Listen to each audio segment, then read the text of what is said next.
नमस्कार विद्यार्थी मित्रांनो, मी दीपक रमेश डहाके, स्वर्गीय बबनराव देशपांडे विद्यालय व कनिष्ठ महाविद्यालय मोताळा येथे इयत्ता 11वी व 12वीला कला व वाणिज्य शाखेला सहकार व अर्थशास्त्र विषयाचे अध्यापन करतो। कोरोनाच्या प्रादुर्भावामुळे संपूर्ण जगामध्ये विचित्र परिस्थिती निर्माण झालेली आहे। विद्यार्थ्यांना घरी बसूनच अभ्यास करण्यासंदर्भामध्ये शासनाने पत्रक काढलेली आहेत। त्या दृष्टिकोनातून विद्यार्थी आणि शिक्षक यांचा संपर्क हा जवळपास 1.5 महिन्यापासून तुटलेला आहे। विद्यार्थ्यांचं शैक्षणिक नुकसान होऊ नये यासाठी मी हा छोटासा प्रयत्न केलेला आहे। मी आज तुम्हाला इयत्ता 12वीच्या सहकार या विषयाच्या संदर्भामध्ये प्रकरण क्रमांक 1 मधील जो काही राहिलेला भाग आहे तो मी या ठिकाणी तुम्हाला स्पष्टीकरणासह सांगणार आहे। मागील व्हिडिओ क्रमांक 1 मध्ये मी तुम्हाला सहकारी संस्थेची संघटन रचना, सभासदाचा अर्थ, सभासदाची व्याख्या, त्याचे प्रकार, त्याची कार्ये, सभासदाचे अधिकार आणि सभासदाच्या जबाबदाऱ्या तसेच सभासदत्व संपुष्टात येण्याची कारणे इत्यादीवर चर्चा केली। म्हणजे संघटन रचनेमधील जो पहिला घटक आहे सभासद, या सभासदावरील सविस्तर चर्चा मी पहिल्या व्हिडिओमध्ये केलेली आहे। दुसऱ्या व्हिडिओमध्ये आपण संघटन रचनेमधील जो दुसरा मुख्य घटक आहे तो आहे व्यवस्थापन समिती, ज्याला कार्यकारी मंडळ किंवा संचालक मंडळ असं सुद्धा म्हटलं आहे, ज्याला बोर्ड ऑफ डायरेक्टर्स किंवा मॅनेजिंग कमिटी असं इंग्रजीमध्ये म्हटलं जाते। तुम्ही स्क्रीनवर लक्ष द्या, काही महत्त्वपूर्ण मुद्दे मी त्यामध्ये व्यवस्थापन समितीच्या संदर्भामध्ये घेतलेले आहेत, त्यावर आपण सविस्तर चर्चा करूया। तर व्यवस्थापन समिती, कार्यकारी समिती आणि संचालक मंडळ हे एकाच अर्थाने या ठिकाणी वापरले जाते। तर व्यवस्थापन समिती म्हणजे नेमकं काय? तर व्यवस्थापन समिती म्हणजेच सभासदांनीच निवडून दिलेल्या सदस्यांचा एक समूह आहे आणि या समिती सदस्यांना संचालक किंवा सदस्य किंवा व्यवस्थापक असं म्हटलं जाते। सहकारी संस्थेच्या दैनंदिन व्यवहार पाहण्याचा व योग्य ते निर्णय घेण्याचा अधिकार अधिमंडळाच्या वार्षिक सर्वसाधारण सभेकडून व्यवस्थापन समितीला दिला जात असतो। व्यवस्थापन समितीची अगदी सुटसुटीत व्याख्या करायची झाल्यास सभासदांनी निवडून दिलेल्या प्रतिनिधींना किंवा संचालकांना किंवा सदस्यांना व्यवस्थापन समिती असे म्हणतात। सभासदांनी निवडून दिलेल्या प्रतिनिधींच्या समूहाला व्यवस्थापन समिती असे म्हणतात। व्यवस्थापन समितीच्या बाबतीत उपविधीमध्ये नमूद केलेल्या तरतुदीनुसार समिती सदस्यांची संख्या ही उपविधीमध्येच नमूद केलेली असते। ही संख्या शक्यतोवर विषम असते, जसे की 5, 7, 9, 11, 13। आता ही विषम का? तर मतांची समानता टाळण्यासाठी व्यवस्थापन समितीतील सदस्यांची संख्या ही विषम असते। सहकार कायद्यातील तरतुदीनुसार ही सदस्य संख्या ठरवण्याचा अधिकार हा निबंधकाला प्राप्त झालेला आहे। जास्तीत जास्त 21 सदस्य हे व्यवस्थापन समिती या ठिकाणी आपल्या संचालक मंडळामध्ये ठेवू शकते। समितीचा कार्यकाल हा साधारणतः 5 वर्षाचा असतो. अशा प्रकारे या ठिकाणी सहकारी संस्था कायदा 1960 आणि अधिनियम 1961 नुसार उपविधीतील तरतुदीनुसार व्यवस्थापन समितीला व्यवस्थापनाचे अधिकार या ठिकाणी दिलेले आहेत. सहकारी संस्थेच्या दैनंदिन कारभाराबाबतचे निर्णय हे व्यवस्थापन समिती घेत असते. यानंतर आपण व्यवस्थापन समितीची जी कार्य आहेत ती कार्य अभ्यासणार आहोत. सहकार कायद्याने व्यवस्थापन समितीला कोणकोणती कार्ये करावी लागत असतात ती आपण अभ्यासू. महाराष्ट्र राज्य सहकारी संस्था कायदा 1960 आणि अधिनियम 1961 अंतर्गत व्यवस्थापन समितीला पुढील कार्य करावी लागतात. त्यातलं पहिलं कार्य आहे धोरणांची अंमलबजावणी. शासनाने ठरवून दिलेली जी काही ध्येय व धोरणे आहेत त्या धोरणांचे योग्य प्रकारे अंमलबजावणी करण्याचे कार्य हे व्यवस्थापन समितीला करावे लागत असतात किंवा समिती सदस्यांना करावे लागतात. अधिमंडळाच्या वार्षिक सर्वसाधारण सभेमध्ये सहकारी संस्थेच्या संचालनाबाबत व इतर बाबीतील जे काही धोरणे आहेत ही धोरणे ठरवली जात असतात. त्या धोरणांची कर्मचाऱ्यांच्या मदतीने योग्य प्रकारे निर्धारित कालावधीमध्ये अंमलबजावणी करण्याचे कार्य हे व्यवस्थापन समितीला करावे लागते. त्यानंतर आहे सभासदत्वास मान्यता. सहकारी संस्थेच्या कार्यक्षेत्रातील पात्र व्यक्ती सहकारी संस्थेकडे सभासदत्वासाठी रीतसररित्या अर्ज करतात. संस्थेचा सचिव आलेले संपूर्ण अर्ज व्यवस्थापन समितीकडे मान्यतेसाठी ठेवतो. सभासदत्वासाठी अर्ज योग्य रीतीने भरलेला असेल, आवश्यक ते प्रवेश शुल्क तसेच किमान भाग भांडवलाची रक्कम भरलेली असेल तर व्यवस्थापन समितीच्या सभेमध्ये अशा अर्जावर विचारविनिमय करून बहुमताने संबंधित सभासदांचे अर्ज हे मंजूर केले जातात.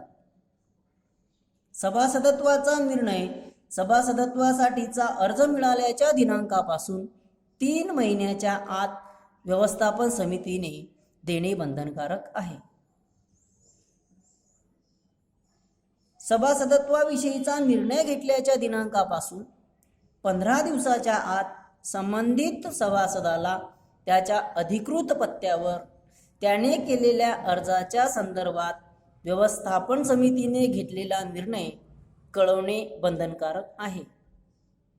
याचाच अर्थ व्यवस्थापन समितीने 3 महिन्याच्या आत सभासदत्वाच्या अर्जावरती निर्णय घेणे आवश्यक आहे आणि निर्णय घेतल्याच्या दिनांकापासून 15 दिवसाच्या आत संबंधित व्यक्तीच्या अधिकृत पत्त्यावरती जो काही निर्णय घेतला असेल, संबंधित व्यक्तीचे अर्ज स्वीकारला असेल तर स्वीकारण्यासंदर्भातचे पत्र आणि संबंधित व्यक्तीचा अर्ज नाकारला असेल तर नाकारण्याबाबतचे पत्र त्याच्या अधिकृत पत्त्यावरती 15 दिवसाच्या आत पोहोचवणे हे कार्य व्यवस्थापन समितीला करावे लागते. त्यानंतर आहे कार्यालयीन कर्मचाऱ्यांची नियुक्ती करणे.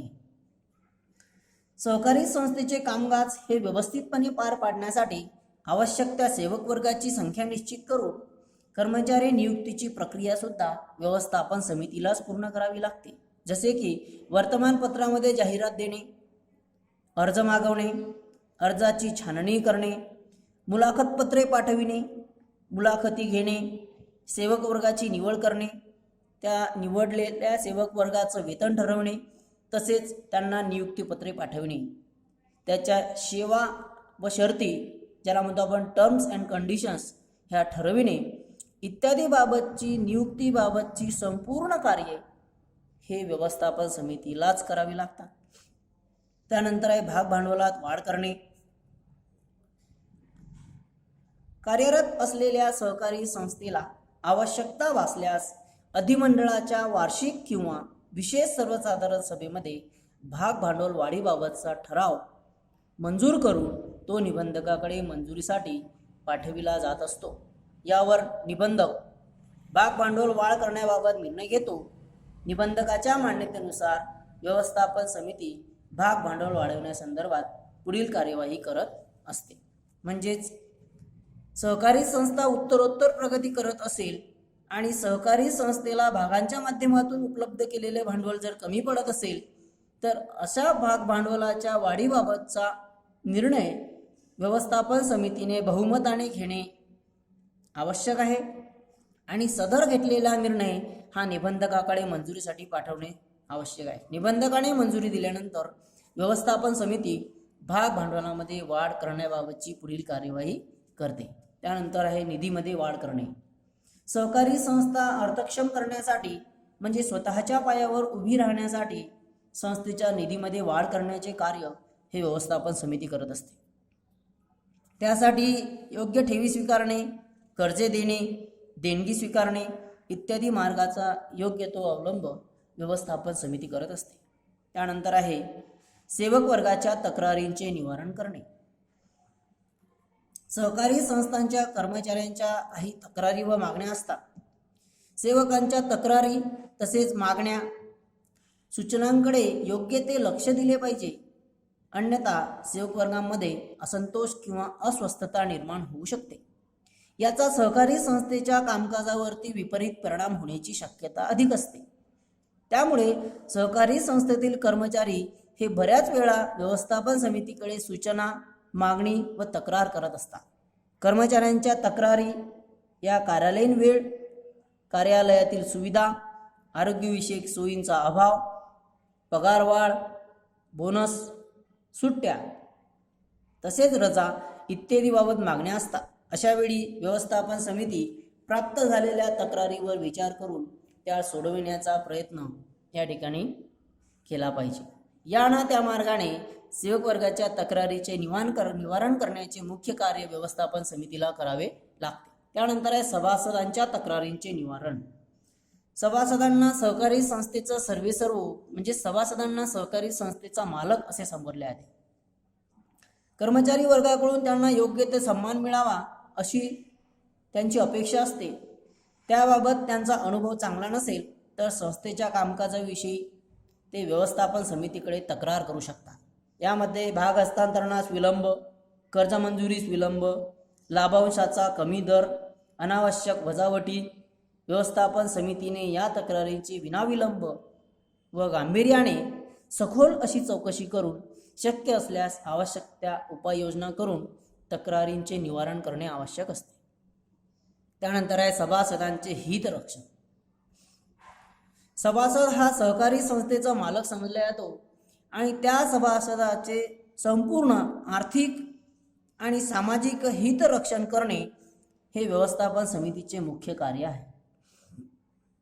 सभासदांनी गुंतवलेल्या आपल्या रकमेचे योग्य ती गुंतवणूक व्हावी. सभासदांनी व्यवस्थापन समितीवर दाखवलेल्या विश्वासास व्यवस्थापन समितीने पात्र असावे. अशा प्रकारे सभासदांचे हितरक्षण करणे हे व्यवस्थापन समितीचं कार्य आहे. त्यानंतर आहे निवडणुकांचे आयोजन करणे. संस्थेच्या सर्व निवडणुका घेणे तसेच मुदत संपण्यापूर्वी निवडणुका घेण्याबाबत राज्य सहकारी निवडणूक प्राधिकरण तसेच निबंधकास कळविण्याबाबतची जबाबदारी व मुदत संपण्यापूर्वी निवडणूक घेण्याचे काम हे व्यवस्थापन समितीला करावे लागते.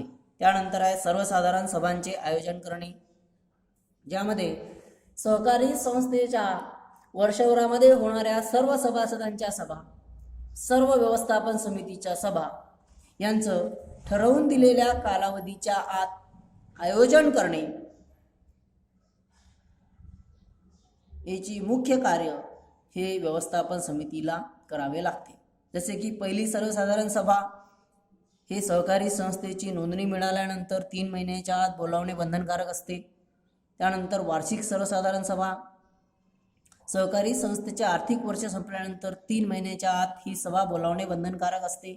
अशा प्रकारे कायद्याने ठरवून दिलेल्या सर्व सभांचं आयोजन करण्यासाठी व्यवस्थापन समितीला जबाबदार समजले जाते.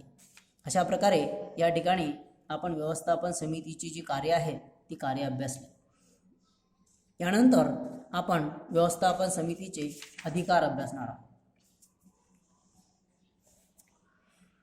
महाराष्ट्र राज्य सहकारी संस्था कायदा 1960 आणि अधिनियम 61 अंतर्गत व्यवस्थापन समिती हा सहकारी संस्थेचा एक अविभाज्य घटक आहे. सहकारी संस्थेच्या दैनंदिन कारभाराबाबतचे निर्णय व्यवस्थापन समितीलाच घ्यावे लागतात. या दृष्टिकोनातून निर्णय घेण्यासाठी योग्य ते अधिकार कायद्याने व्यवस्थापन समितीला दिलेले आहेत. हे अधिकार पुढील प्रमाणे: सभांबाबतचे अधिकार. यामध्ये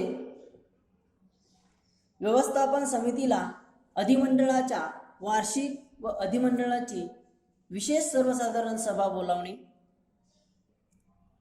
भाग हस्तांतरण करणे, नवीन सभासदत्वासाठी आलेले अर्ज मंजूर करणे, सभासदांकडून भाग भांडवल गोळा करणे, सभासदत्वाचा राजीनामा मंजूर करणे इत्यादी अधिकार असतात. तसेच सहकारी संस्थेच्या नियमांचे उल्लंघन करणाऱ्या आणि संस्थेच्या शिस्तीचे पालन न करणाऱ्या सभासदाला सहकारी संस्थेमधून काढून टाकण्याबाबतचा सुद्धा अधिकार व्यवस्थापन समितीला असतो.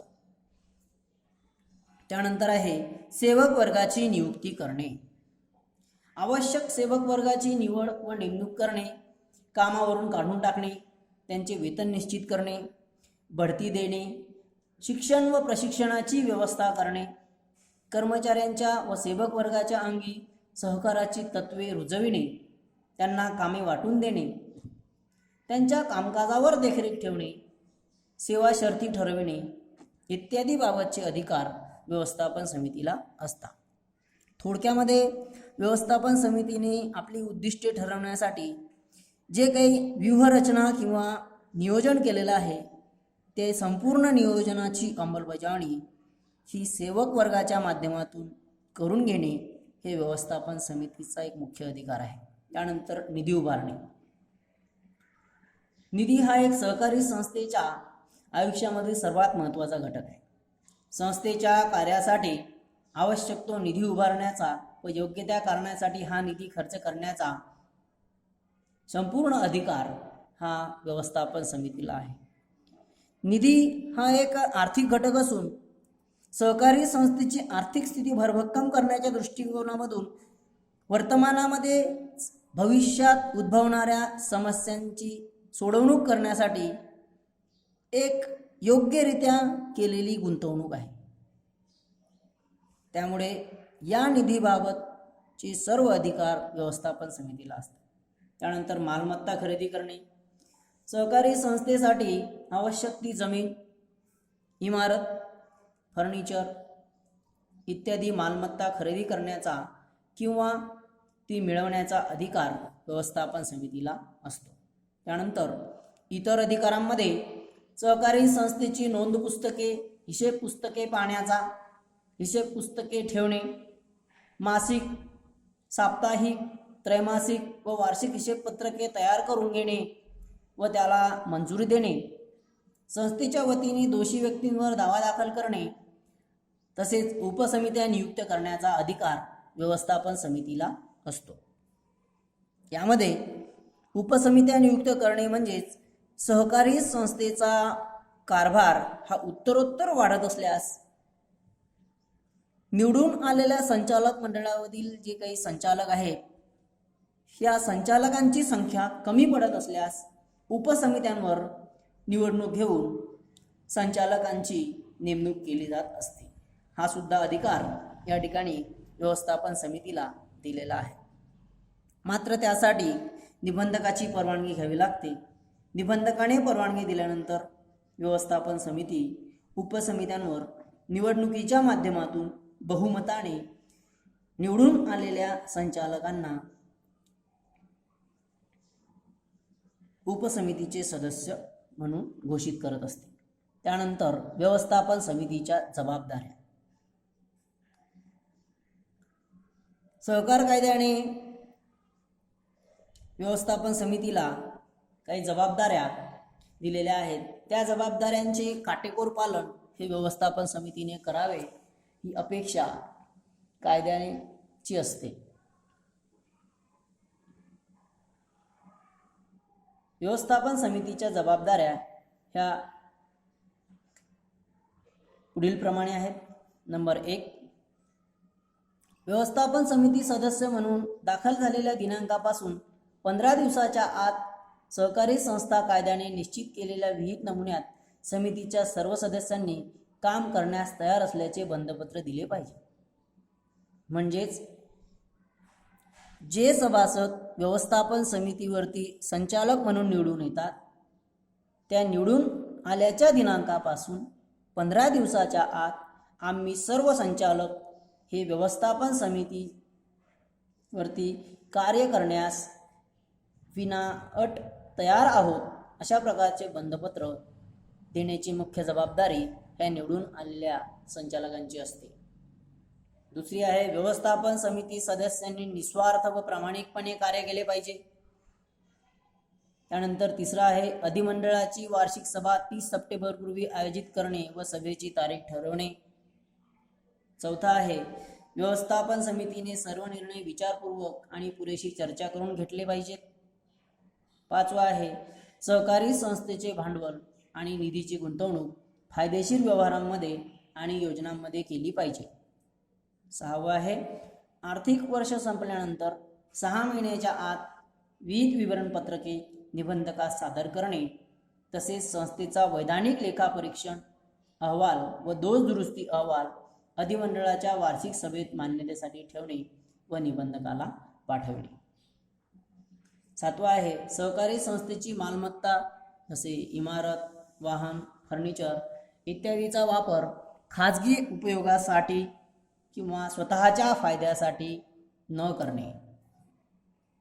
आठवा आहे, सर्वसाधारण सभेला सहकारी संस्थेच्या आर्थिक स्थितीविषयी सत्य व वास्तव माहिती पुरवणे. आणि नववा आहे, राज्य सहकारी निवडणूक प्राधिकरणाला संचालक मंडळाची मुदत संपण्याच्या किमान 6 महिन्याआधी आपला कार्यकाळ संपण्याबाबत लेखी पत्राद्वारे कळवणे. आणि शेवटचं 10वी जबाबदारी आहे, समितीमध्ये किंवा तिच्या पदाधिकाऱ्यांमध्ये झालेल्या कोणत्याही नैमित्तिक रिक्त पदाबाबत असे पद रिक्त झाल्यापासून 15 दिवसाच्या आत राज्य सहकारी निवडणूक प्राधिकरणाला कळवणे. हे सर्व व्यवस्थापन समितीचे अधिकार आणि जबाबदाऱ्या या ठिकाणी आपल्याला स्पष्ट झालेल्या आहेत. सहकारी संस्थेच्या संघटन रचनेमधील जो दुसरा घटक आहे तो आहे व्यवस्थापन समिती. त्या व्यवस्थापन समितीची कार्ये, त्याचे अधिकार आणि त्याच्या जबाबदाऱ्या या ठिकाणी संपलेल्या आहेत. त्यानंतर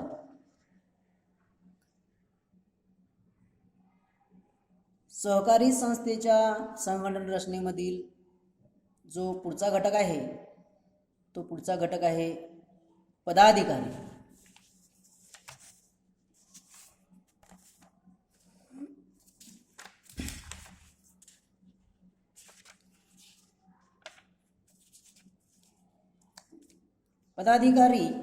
पदाधिकारी या संकल्पनेमध्ये तुम्ही स्क्रीनवर जर बघितलं तर आपल्याला दिसून येईल अध्यक्ष, उपाध्यक्ष, सचिव आणि खजिनदार.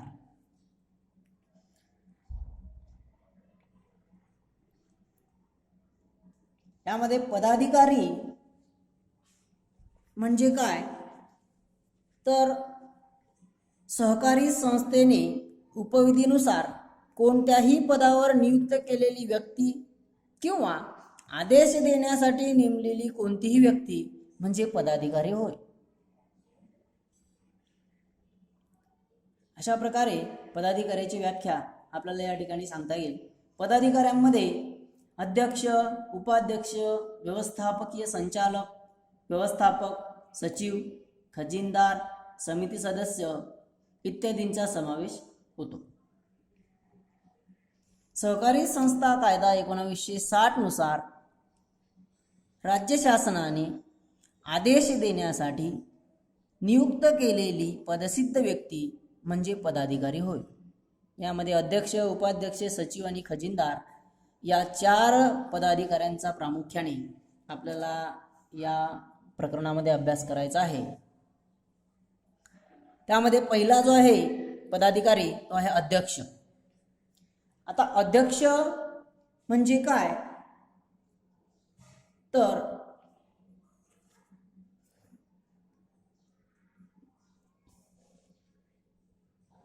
सहकारी संस्था कायदा 1960 आणि अधिनियम 61 अंतर्गत व्यवस्थापन समितीवर निवडून आलेल्या सदस्यांपैकी एका संचालकाची निवड अध्यक्ष म्हणून करण्यात येते. ही निवड व्यवस्थापन समितीच्या पहिल्या सभेमध्ये करण्यात येत असते. अध्यक्षाची व्याख्या जर सांगायची झाली तर व्यवस्थापन समितीने आदेश देण्यासाठी नियुक्त केलेली पदसिद्ध व्यक्ती म्हणजे अध्यक्ष होय. अध्यक्ष हा एक सहकारी संस्थेचा मुख्य पदाधिकारी समजला जातो. याची निवड व्यवस्थापन समिती सदस्य करत असतात. आता बघूया आपण अध्यक्षाची कार्य. यामध्ये अध्यक्षाला विविध प्रकारची कार्य करावी लागत असतात. सहकार कायद्यामध्ये अध्यक्षाची जी कार्य दिलेली आहेत ती आपण या ठिकाणी सविस्तरपणे अभ्यासू. पहिलं कार्य आहे संस्थेचे दैनंदिन कामकाज करणे. अध्यक्ष हा एक प्रमुख पदाधिकारी असल्याने अध्यक्षाला सहकारी संस्थेच्या दैनंदिन कामकाजावर देखरेख व नियंत्रण ठेवून संस्थेचे दैनंदिन कामकाज सहकार कायद्यातील तरतुदीनुसार व पोटनियमानुसार चालवणे आवश्यक आहे. कार्य करत असताना सहकार कायद्यामधील तरतुदींचं उल्लंघन होणार नाही या बाबीचे काटेकोर पालन त्याला करावे लागत असते. त्यानंतर आहे दुसरा सलोख्याचे संबंध निर्माण करणे. सहकारी संस्थेच्या कार्यालयीन कामकाजातील सर्वोच्च पदाधिकारी या नात्याने अध्यक्षाला आपल्या सहकारी संस्थेचे सभासद, संचालक, अधिकारी, सेवक वर्ग यांच्याबरोबर सलोख्याचे संबंध निर्माण करावे लागतात. त्यानंतर आहे मदत, आर्थिक हितसंबंधांचे रक्षण करणे. सहकारी संस्थेच्या अध्यक्षाला संस्थेच्या कामकाजामध्ये व कार्यपद्धतीमध्ये पारदर्शकता ठेवावी लागते. संस्थेच्या दैनंदिन कामकाजाबाबत निर्णय घेताना सहकारी संस्थेच्या व सभासदांच्या हिताला प्राधान्य देऊन त्यांचे रक्षण करण्याचे कार्य हे अध्यक्षाला करावे लागते. म्हणजेच सहकारी संस्थेमध्ये समाविष्ट असणाऱ्या प्रत्येक घटकाच्या आर्थिक हितसंबंधांचे संपूर्ण रक्षण करणे हे अध्यक्षाचे मुख्य कार्य आहे. त्यानंतर आहे मदत व मार्गदर्शन. सहकारी संस्थेचा कारभार हा संस्थेच्या अध्यक्षाला कार्यक्षमपणे व प्रामाणिकपणे चालवावा लागत असतो. कार्यालयीन कर्मचारी व अधिकारी वर्गास त्याची कामे योग्य रीतीने पार पाडण्यासाठी त्यांना मदत व मार्गदर्शन करावे लागते. एक सर्वोच्च पदाधिकारी या नात्याने आपल्या संस्थेमधील सभासदाला, संचालकाला, सेवक वर्गाला निर्माण होणाऱ्या अडी व अडचणी यासाठी योग्य ती मदत व मार्गदर्शन अध्यक्षाने करणे आवश्यक असते. त्यानंतर सभांचं आयोजन करणे. सहकारी संस्था कायदा 1960 व अधिनियम 61 अंतर्गत वर्षभरामध्ये घ्याव्या लागणाऱ्या सर्व सभांचे आयोजन सहकार कायद्याने ठरवून दिलेल्या निर्धारित कालावधीच्या आत काटेकोरपणे बोलावण्याचे काम अध्यक्षाला करावे लागते. पहिली सर्वसाधारण सभा, विशेष सर्वसाधारण सभा, वार्षिक सर्वसाधारण सभा,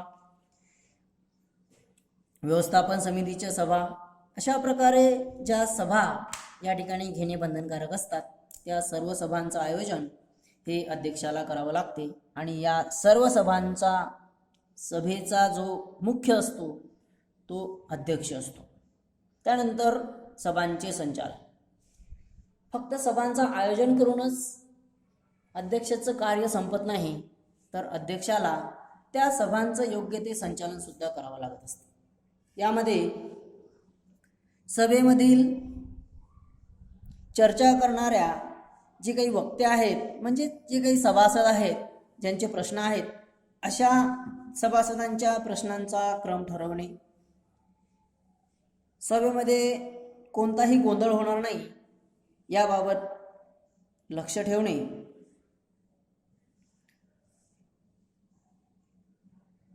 ठरवून दिलेल्या वेळेच्या सभेमधील सर्व विषयांना स्पर्श करणे, म्हणजे सर्व विषयांवरती चर्चा होणे आवश्यक आहे, आणि सभा संपताच सचिवाला इतिवृत्त लिहिण्यासाठी आदेश देणे.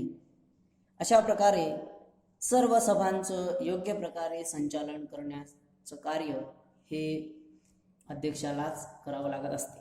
आणि हे कार्य करत असताना त्याने निष्पक्षपातीपणे ही सर्व सभा चालवणे आवश्यक आहे.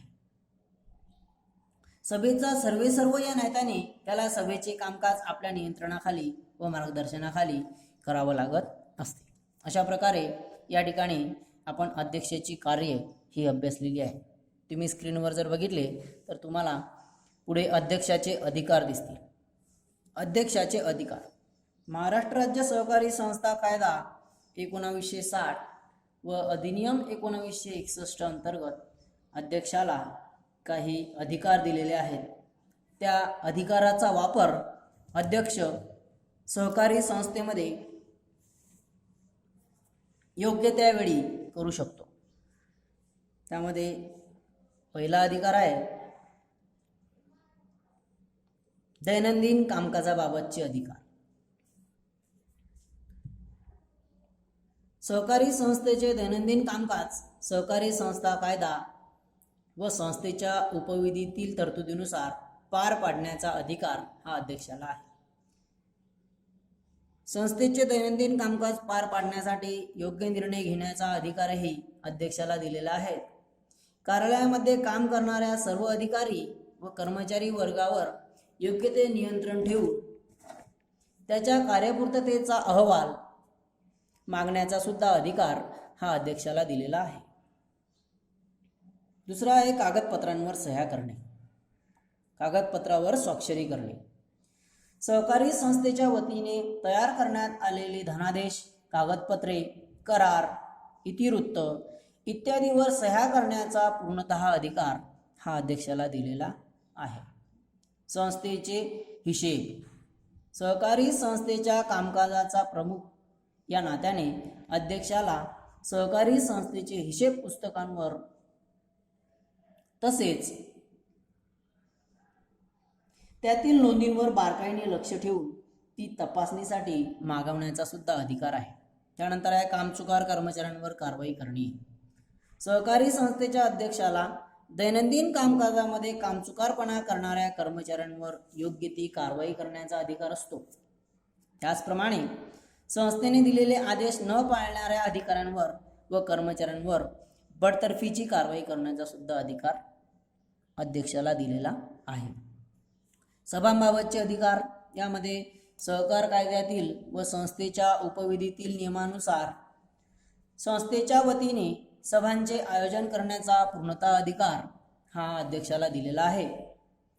तसेच संस्थेमध्ये होणाऱ्या प्रत्येक सभेचे अध्यक्षस्थान भूषविणे, सभेचे कामकाज आपल्या नियंत्रणाखाली व मार्गदर्शनाखाली पार पाडणे, सभेतील वक्त्यांचा भाषणाचा क्रम ठरवणे, सभेतील अनावश्यक चर्चा थांबवणे, सभा तहकूब करणे, मतदानाचा निर्णय जाहीर करणे इत्यादी संपूर्ण अधिकार हे अध्यक्षाला सहकार कायद्याने दिलेले आहे. त्यानंतर आहे निर्णायक मत देणे. हा एकमेव अधिकार फक्त आणि फक्त अध्यक्षाला दिलेला आहे.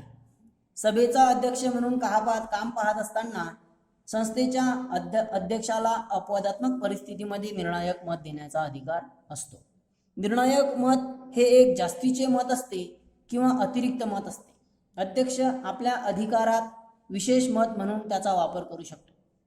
जेव्हा सभेमधील प्रस्तावाच्या बाजूने आणि विरुद्ध समान मते पडतात त्यावेळी संस्थेच्या व सभासदांच्या हिताच्या दृष्टीने अध्यक्षाला एक जास्तीचे मत म्हणजेच निर्णायक मत देण्याचा अधिकार कायद्याने दिलेला आहे.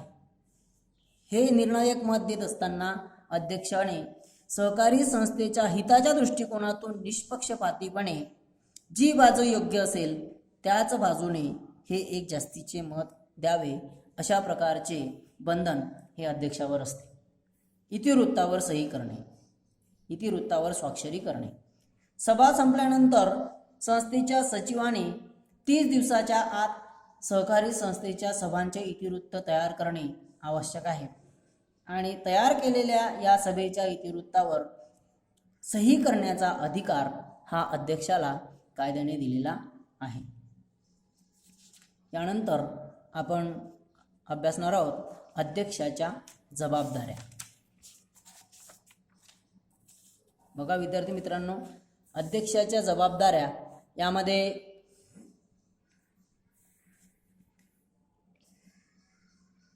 पहिली जबाबदारी आहे नियंत्रण.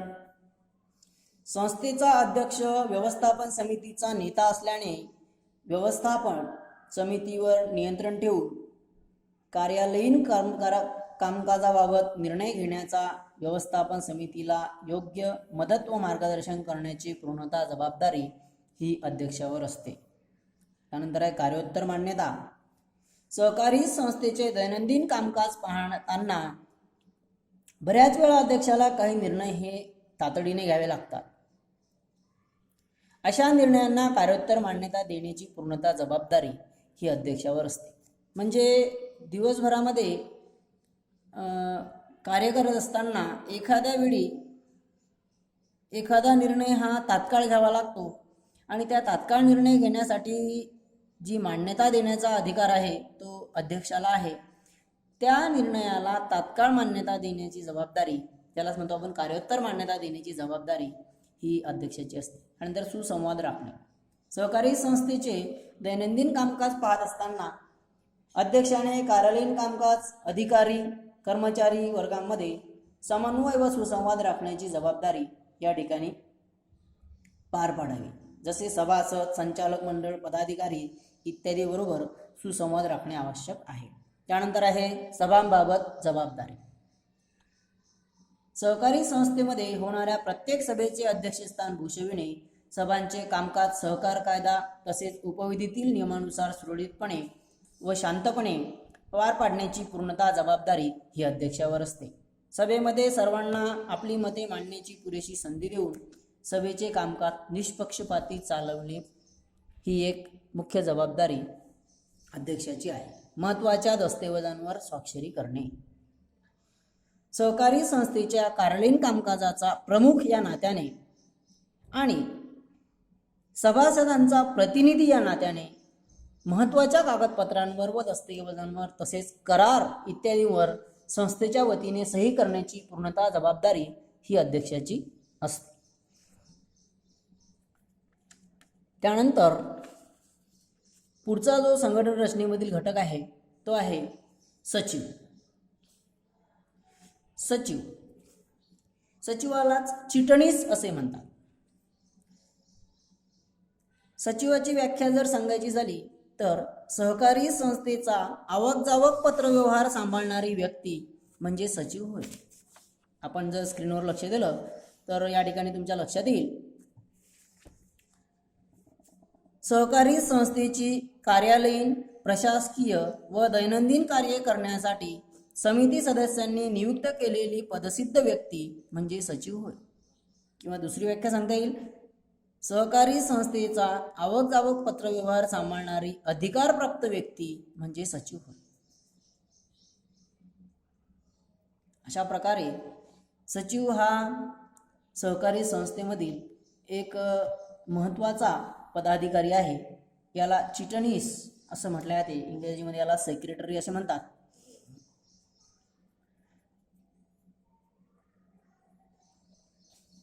सहकारी संस्थेच्या कायद्यानुसार ही सचिवाची नेमणूक केली जात असते. त्याची नेमणूक ही पूर्णवेळ किंवा अर्धवेळ सचिव म्हणून सुद्धा केली जात असते. मोठ्या सहकारी संस्थेमध्ये प्रशासकीय कामे करण्यासाठी सचिवाची नेमणूक केली जात असते. त्यानंतर आपण सचिवाची कार्य अभ्यासणार आहोत. सचिवाची कार्य. सचिव हा सुद्धा एक पदाधिकारी असल्याने सचिवाला पुढील कार्य करावी लागतात. पहिलं कार्य आहे प्रशासकीय कार्य. सहकारी संस्थेच्या सचिवाला कार्यालयीन प्रशासन व कार्यालयीन दैनंदिन कामे करावी लागत असतात.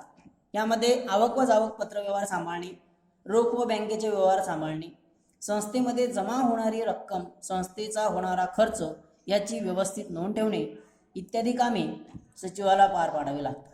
तसेच कार्यालयीन सर्व कामांचे नियोजन व त्यामध्ये समन्वय साधण्याचे कार्य सुद्धा सचिवालाच करावे लागते. आवश्यक पत्रव्यवहार करणे, महत्त्वाच्या कागदपत्रांचे नस्तीकरण करणे म्हणजेच फायलिंग करणे, हिशेब पुस्तके व्यवस्थित सांभाळणे व आवश्यकतेनुसार ती उपलब्ध करून देण्याची पूर्णतः जबाबदारी ही सचिवावर असते. सर्व कामकाजावर नियंत्रण ठेवून कार्यालयाचे कामकाज सुरळीतपणे व सक्षमपणे होत आहे याची पूर्णतः दक्षता ही सचिवाला घ्यावी लागते. त्यानंतर दुसरं कार्य आहे हिशेब ठेवणे व हिशेब तपासणे. सहकारी संस्थेचे हिशेब ठेवणे, संस्थेच्या आर्थिक व्यवहारांची बिले, खर्चाच्या पावत्या, बँकेचे पासबुक सुरक्षित ठेवणे इत्यादी कार्ये सचिवाला करावी लागतात. विविध प्रकारची पुस्तके, आर्थिक पुस्तके लिहून ठेवणे, संस्थेचे अंदाजपत्रक तयार करून व्यवस्थापन समितीपुढे चर्चेसाठी ठेवून त्याला मंजुरी देणे, त्याची मंजुरी घेणे, तसेच आर्थिक वर्ष संपल्यानंतर संस्थेचे हिशेब संस्थेने नियुक्त केलेल्या अंतर्गत हिशेब तपासणीसाकडून तपासून घेणे आणि नंतर सहकार खात्याच्या हिशेब तपासणीसाकडून हिशेब तपासणी करून घेणे व हिशेब तपासणीचा अहवाल अधिमंडळाच्या सर्वसाधारण सभेपुढे मांडण्यासाठी ठेवण्याचे कार्य हे सचिवालाच करावे लागते. त्यानंतरचं कार्य आहे कायद्यातील तरतुदींची पूर्तता. सहकार कायद्यातील तरतुदीनुसार सचिवाला आवश्यक ती वैधानिक पुस्तके संस्थेमध्ये ठेवावी लागत असतात. यामध्ये ठेव नोंद पुस्तक, सभासद नोंद पुस्तक, भाग पुस्तक हे सर्व पुस्तके हिशेब तपासणीच्या वेळी हिशेब तपासणीसाला उपलब्ध करून द्यावी लागत असतात.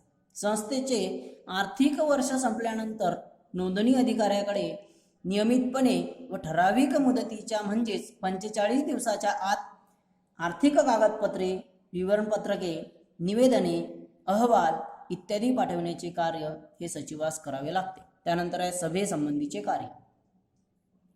सहकारी संस्थेमध्ये व्यवस्थापन समितीच्या आणि सभासदांच्या सर्वसाधारण सभा अध्यक्षाच्या मान्यतेने घेणे, सभेपूर्वी सभेची सूचना कार्यक्रम पत्रिका तयार करणे, सभेमध्ये लागणारी कागदपत्रे दस्तऐवजे तयार करणे आणि संबंधित व्यक्तींना योग्य त्या कालावधीमध्ये सभेच्या सूचना पाठविणे, सभा सुरू झाल्यानंतर सभेसाठी आवश्यक असणारी घनसंख्या सभेला आहे किंवा नाही, म्हणजेच सभेमध्ये आवश्यक ते सभासद किंवा व्यवस्थापक उपस्थित आहे की नाही याला सभेची घनसंख्या असे म्हणतात, याबाबतची माहिती घेणे, सभेच्या अध्यक्षांना सभा चालू असताना योग्य ती मदत करणे, मतदानासंबंधीचे कामकाज पार पाडणे, सभेची आवश्यक ते मुद्द्यांची टिपणे ठेवणे इत्यादी कार्य त्याला करावे लागतात. त्याचबरोबर सभा संपल्यानंतर 30 दिवसाच्या आत सभेचे इतिवृत्त, ज्याला आपण सभावृत्तांत मिनट्स असे म्हणतो, तयार करून त्यावर अध्यक्षाची सही घेण्याचे कार्य हे सचिवाला करावे लागते. त्यानंतर आहे सभासदांबाबतचे कार्य. सहकारी संस्थेच्या सचिवाला सभासदांबाबतची कार्यसुद्धा करावी लागतात. सभासदांना संस्थेबद्दल माहिती देणे, त्यांच्या पत्रांना उत्तरे देणे, सभासदांचे अर्ज स्वीकारणे, भाग भांडवल हस्तांतरणाचे अर्ज व्यवस्थापन समितीपुढे सादर करणे इत्यादी कार्य ही सचिवाला पार पाडावी लागतात. आणि शेवटचं आहे व्यवस्थापन समितीबाबतची कार्य. सहकारी संस्थेचे प्रतिनिधी मंडळ म्हणून व्यवस्थापन समिती संस्थेचे कामकाज पाहते.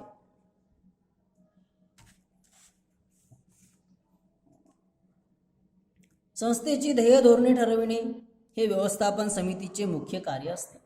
व्यवस्थापन समितीने घेतलेल्या निर्णयाची योग्य ती अंमलबजावणी करणे, सचिवास व्यवस्थापन समितीच्या सर्व सभांना उपस्थित राहावे लागत असते व त्या सभेमध्ये घेतलेले सर्व निर्णय संबंधितांना कळविणे आवश्यक असते. संस्थेने ठरविलेले उद्दिष्ट पार पाडण्यासाठी तो व्यवस्थापन समिती व अध्यक्षांना वेळोवेळी मदत करत असतो. सेवक वर्ग व व्यवस्थापन समिती यामध्ये सलोख्याचे संबंध ठेवण्याचे कार्य या ठिकाणी अध्यक्ष सचिव करत असतो. त्यानंतर आहे आदर्श सचिवाचे गुण.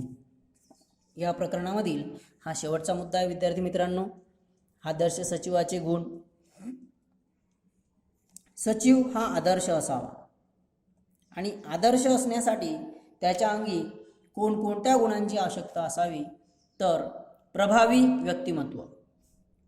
सहकारी संस्थेच्या सचिवाचा संबंध हा संचालक, सभासद, कर्मचारी तसेच त्रयस्थ व्यक्ती आणि समाजातील अनेक व्यक्तींशी येतो. त्यामुळे सचिवाचे व्यक्तिमत्व हे प्रभावी असले पाहिजे. त्याच्याकडे टापटीपपणा, वक्तशीरपणा, शांत व संयमी स्वभाव, इतरांचे ऐकून घेण्याची वृत्ती, शिष्टाचार इत्यादी गुण असणे आवश्यक आहे.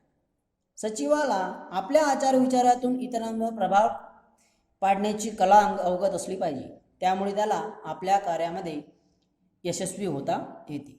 दुसरा गुण आहे कल्पकता. सहकारी संस्थेची कामे ही कार्यक्षमतेने आणि काटकसरीने पार पाडण्यासाठी नवनवीन कल्पना व पद्धतीचा वापर करण्याची बौद्धिक कुवत ही सचिवाकडे असली पाहिजे. संस्थेचे कार्य ही कमी खर्चामध्ये, कमी वेळेमध्ये आणि कायद्याच्या चौकटीच्या अधीन राहून योग्य प्रकारे पार पाडणे हे सचिवाच्या बौद्धिक क्षमतेवर व कल्पकतेवर अवलंबून असते आणि म्हणून सचिवाच्या अंगी कल्पकता हा गुण असावा. त्यानंतर आहे संभाषण कौशल्य. संस्थेतील कर्मचारी, संचालक, सभासद तसेच संस्थेबाहेरील अनेक व्यक्तींशी सचिवाचा संबंध येत असतो. त्यामुळे अशा व्यक्तींबरोबर संबंधित विषयावर तारतम्य ठेवून बोलणे, समयसूचकता पाळून आत्मविश्वासाने मते मांडण्याची क्षमता सचिवाकडे असली पाहिजे. आपले बोलणे थोडक्यात सांगून योग्य ती माहिती कमी वेळामध्ये संबंधितांपर्यंत पोहोचवण्यासाठी संभाषण कौशल्य हे सचिवाजवळ असलं पाहिजे. त्यानंतर आहे व्यवसायाचे ज्ञान. सहकारी संस्था ज्या प्रकारचा व्यवसाय करते आहे त्या व्यवसायाचे संपूर्ण ज्ञान हे सचिवाजवळ असले पाहिजे.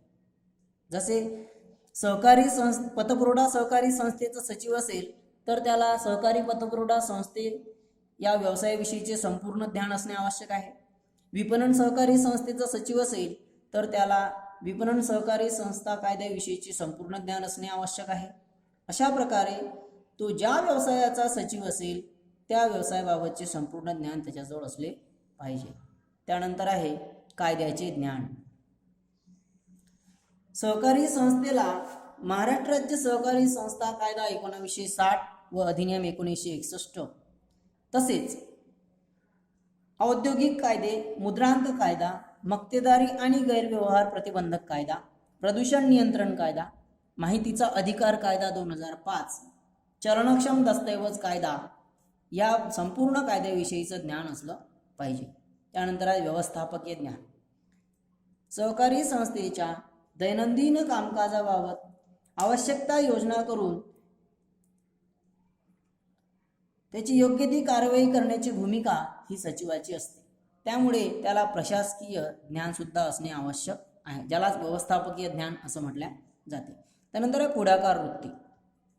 कोणतेही कार्य करण्यासाठी आवश्यक योजना तयार करून तिची कार्यवाही करणे आणि त्यात इतरांना बरोबर घेऊन जाण्याची आवश्यकता असते. त्यामुळे हाती घेतलेले कार्य ही यशस्वी होऊ शकते. त्यामुळे सचिवाजवळ पुढाकार वृत्ती असल्यास त्याला संस्थेच्या कामात इतरांचे सहकार्य मिळू शकते. जनसंपर्काची आवड. सहकारी संस्थेचे दैनंदिन कामकाज करत असताना सचिवाचा अनेक व्यक्ती आणि संस्थांशी संबंध येत असतो. त्याला दररोज अनेक व्यक्तींच्या भेटी घ्याव्या लागतात, अनेकांबरोबर चर्चा करावी लागते.